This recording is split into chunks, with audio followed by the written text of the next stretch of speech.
Momento Mariano, segunda-feira, 21 de setembro de 2020. Em nome do Pai, e do Filho, e do Espírito Santo. Amém. O anjo do Senhor anunciou a Maria, e ela concebeu do Espírito Santo.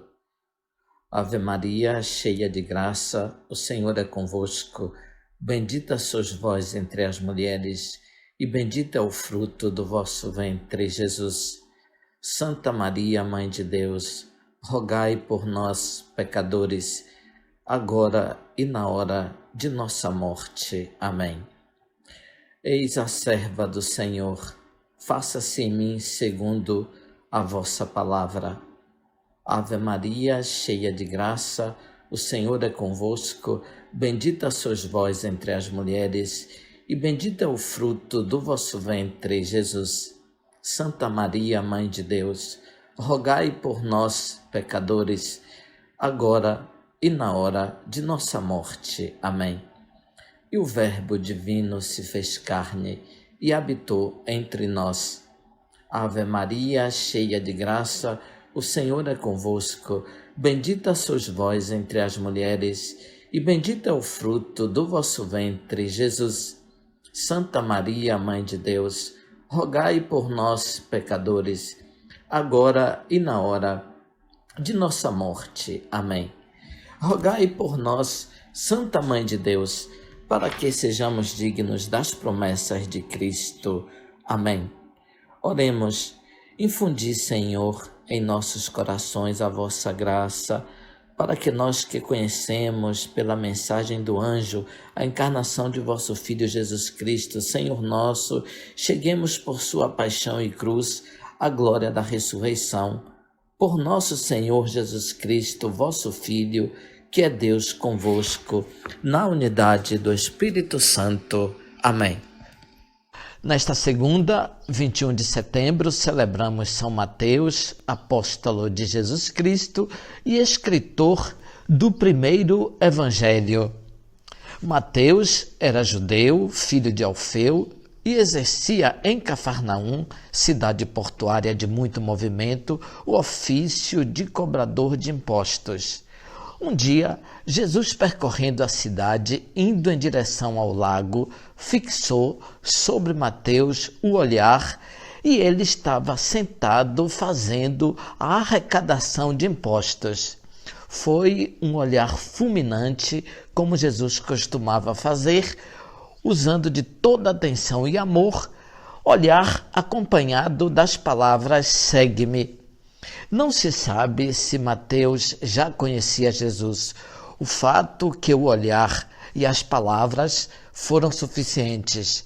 Mateus se levantou sem hesitar da mesa de arrecadação de impostos e começou a seguir Jesus, deixando o serviço do rei Herodes para se colocar às ordens do mestre de Nazaré, o Filho de Deus. De homem de negócio, de trabalho desonesto, detestado pelos judeus, Mateus passou a ser anunciador do reino. Ele abandonou as coisas que eram fonte de lucro fácil e seguro e que são muitas vezes injustas e desonestas. Compreendeu que a familiaridade com Jesus não lhe permitia perseverar fazendo atividades desaprovadas por Deus. Existem coisas que são incompatíveis com o seguimento de Jesus, como é o caso das riquezas desonestas. O Evangelho diz que Mateus se levantou. Levantar-se é o legítimo abandonar aquela situação de pecado para aderir consciente à palavra de Jesus e viver em profunda comunhão com ele. Mateus abandonou o banco de arrecadação para assumir outra orientação de vida compatível com um seguidor do reino.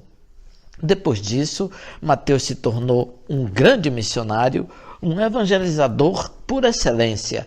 De cobrador de impostos se transformou em anunciador da verdade do ressuscitado.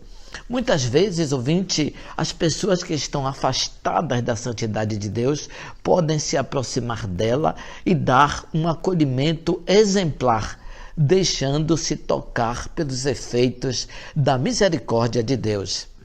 Tendo chamado Mateus, Jesus foi se sentar à mesa com os cobradores de impostos.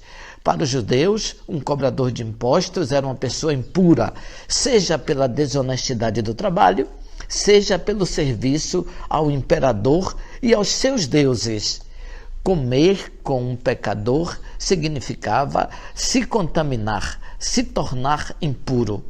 No tempo de Jesus, eram mais de 500 regras escrupulosamente observadas para manter a pureza. Jesus, nesse sentido, não cumpre nenhuma delas. Não há nada mais detestável do que um cobrador de impostos e nada de mais comum do que um pescador, dizia São João Crisóstomo. Mas é muito grande o amor de Deus. O amor de Jesus não tem a preocupação de conservar a própria pureza, mantendo-se distante das pessoas pecadoras. Diante das reclamações dos fariseus, Jesus diz que não são os que são sãos que precisam de médicos, mas os doentes. Em geral, são as doenças que se propagam, mas no caso de Jesus, é a santidade, a pureza e a saúde que se propagam. A sua salvação tem força de conquista. Jesus se compara a um médico que tem muito cuidado com os doentes, mas, sobretudo, quer destruir a doença. Louvado seja nosso Senhor Jesus Cristo, para sempre seja